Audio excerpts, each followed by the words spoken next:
Hello,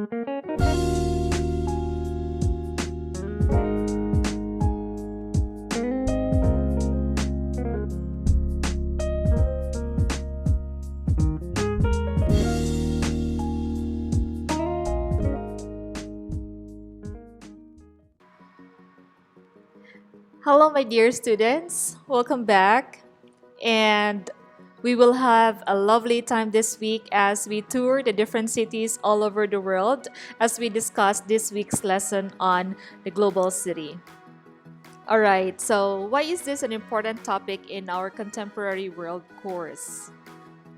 First, let me work up your imagination for a while and ask you, if money is not a problem at all, which city would you go to right now? Which city would you be in right now? Would you go to New York City and see the Statue of Liberty? Or would you go to Paris and take a lot of selfies with the Eiffel Tower as your background? Or would you want to go see Prince Harry or Prince William in London? Or would you be out and about in the busy streets of Tokyo, Japan, and do some shopping? All of those I mentioned are all global cities. The world is seeing huge developments in mass urbanization in unprecedented and an historic scale and speed. All right. So, what then is a global city? Sociologist Saskia Sassen identified four ways. First, a global city is a key location for finance and specialized service firms which have replaced manufacturing as the leading economic services. She also said that global city is a site for production, including production of innovations in leading industries. Global cities are also highly centralized command points in the organization of the world economy. And lastly, global cities are markets for the products and innovations produced. She, by the way, was the one who coined the term global city, and she wrote this book, The Global City, New York, London, and Tokyo. Globalization is spatial. Globalization is spatial because it occurs in physical spaces, and because what makes it move is the fact that it is based in places. That's why huge businesses, for example, always consider space when they open up a business. Whenever you open a business venture, it's always about location, location, location. The space and location where you put your business can make or break your business. So, therefore, globalization is spatial. What then are the indicators of globality? Global cities are centers for economic power. They are also centers for economic opportunities and economic competitiveness. They are also centers for authority. They are also centers for political influence. And they are also centers for higher learning and culture. The foremost characteristic of a global city is its economic power. Sassen remains correct in saying that economic power largely determines which cities are global. New York City may have the largest stock market in the world, but Tokyo houses the most number of headquarters. Shanghai in China may have a smaller stock market compared to New York and Tokyo, but it plays a critical role in the global economic supply chain ever since China became the manufacturing center in the world. Global cities are also centers for economic opportunities, making it more attractive to talents across the world. Global cities drive economies. They are economic powerhouses which has the stock markets, the businesses, the head offices, and the likes. And for example, we have Silicon Valley, It is home to many startup and global technology companies. Apple, Facebook, and Google are among the most prominent. Global cities are centers for economic competitiveness. To measure economic competitiveness, the Economic Intelligence Unit or EIU has added other criteria like market size, purchasing power of citizens, size of the middle class, and potential for growth. Global cities are also center of authority. Global cities, Washington D.C., for example, may not be as wealthy as New York City, but it is the seat of American state power. It also houses major landmarks such as the White House, of course, the Supreme Court, the Capitol Building, the Lincoln Memorial, and the Washington Monument. Next, global cities are also centers for political influence. The cities that have or that house major international organizations may also be considered centers of political influence. The headquarters of the UN, for example, is in New York City, while that of the European Union, the EU, is in Brussels in Belgium. The ASEAN, on the other hand, is located in Jakarta, Indonesia.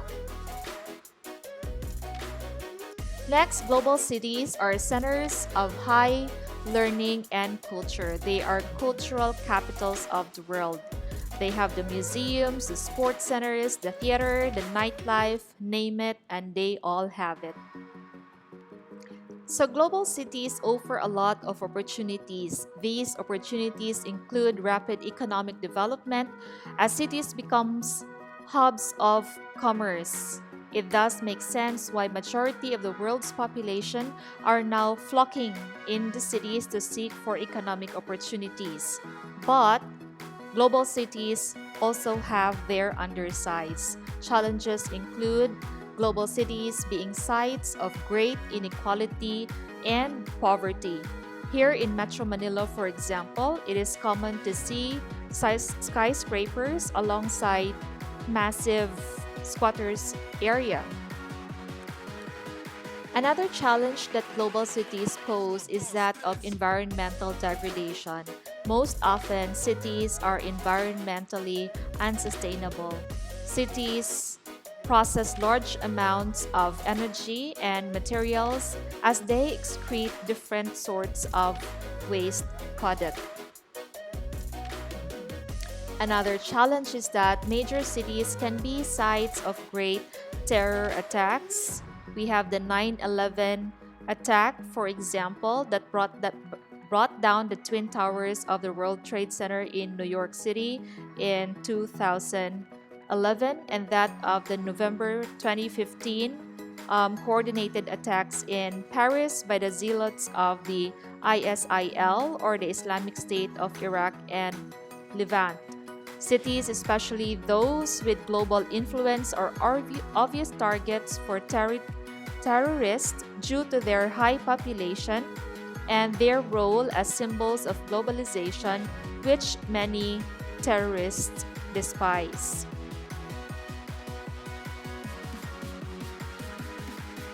So, the world's population have increasingly been centralized in the urban settlements. In the next few decades, the world will build more infrastructure like ports, buildings, airports, railways, bridges, telecommunication sites, and more than ever before in history. This creates new opportunities and challenges. It was also predicted that in 2050, more than 65% of the world population will live in urban areas. So if you want to live in a huge city, in a global city, which city would you like to settle in? So here is a list of the most livable and sustainable cities in the world. This is according to the EIU data. They rank cities around the world and they come up with this top 10 most livable city in the world. and they examine quality of healthcare, education, infrastructure, stability, and culture when assessing living conditions in each city. So, are you ready to know which cities make it to the top 10? This is again in 2019. Top 10 is Adelaide, Australia. Adelaide is the capital city of the state of South Australia and the fifth most populous city of Australia. Adelaide is a gateway to some of Australia's best wine and is home to Australia's official best restaurant, hotel, wine, gin, and beach. On the ninth place is Copenhagen, Denmark. See how picturesque and Instagrammable this place is. With its short working week, safe streets, good public transport, top work-life balance, and excellent bicycle infrastructure, it doesn't matter so much that the weather is cold and the taxes are sky high.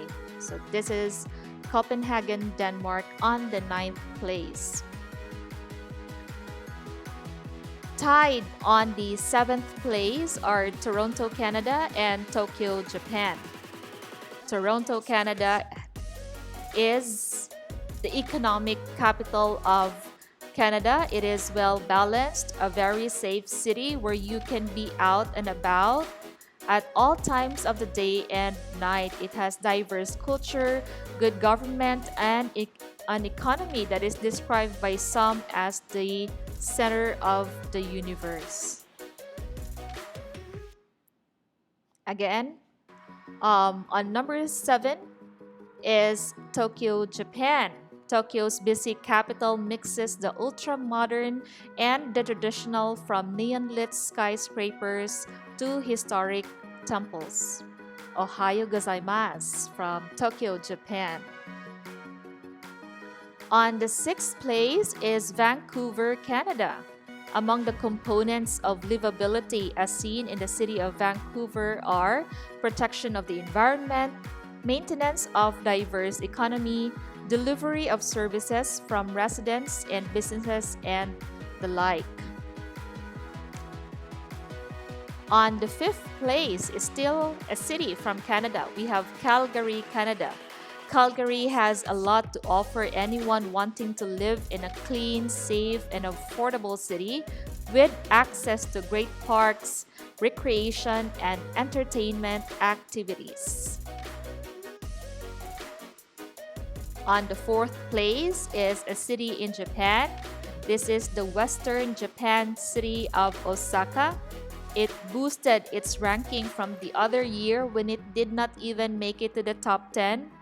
And the report attributed the rise to its improvement in quality and availability of public transportation, as well as consistent decline in crime rates. On the 3rd place is Sydney, Australia.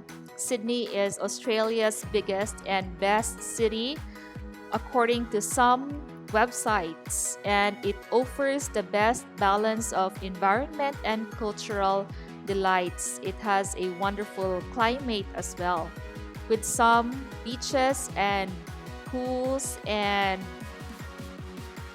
bushland. It has become a heart for the outdoor type.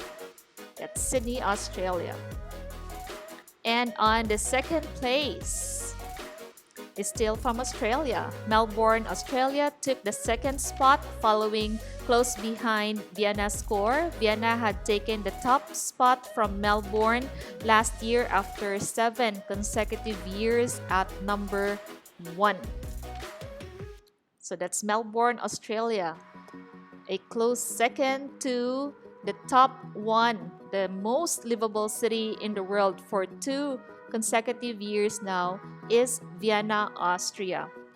Vienna, Austria has been ranked as the most livable city in the world according to the Economist Intelligence Unit. The Austrian capital has almost perfect scores for stability, cultural environment, education, and infrastructure and healthcare. And tada! This is the Schönbrunn Palace in Vienna. This was way back in 2011. This Schönbrunn Palace is one of the most attractive tourist spots in Vienna. Beautiful, isn't it? So right there is the entire facade of the Schönbrunn Palace. Beautiful. So basing on the world's most livable cities, again, this data is in 2019. The summarized 3 cities are found in Canada. We have Vancouver, Calgary, and Toronto. 2 cities are found in Japan. We have Osaka and Tokyo, while another 3 cities that made it to the top 10 are from Australia. We have Sydney, Melbourne, and Adelaide, Australia. And of course, we have the 2 European cities of Copenhagen and Vienna, Austria. It's interesting to note that not a single US city made it to the top 10. Honolulu, Hawaii scored the highest among the US cities, ranking 22nd. New York only ranked 58. The city's rank lagged due to lower scores in infrastructure and stability, and with a higher perceived risk of crime and terrorism. You may also wonder how our capital fared in this ranking. Manila is at 103rd in the ranking. I also included a picture of the Eiffel Tower in Paris. This is one of my dream destinations. So one day we shall go there and take a lot of selfies with the Eiffel Tower. And Paris is on the 25th rank in the most livable cities in the world. So there you go, my dear students. We have just toured the different cities around the world. And in parting, let me say the world is such a beautiful place. Don't limit your sights to what you just see around you. Dream big and explore, for there are so many beautiful places around the world. Set your sights on it and work hard for it. For one day, all your dreams are going to come true. They're going to be a reality. So you just have to dream for it. All right? So that's our discussion on this week's lesson on the global city.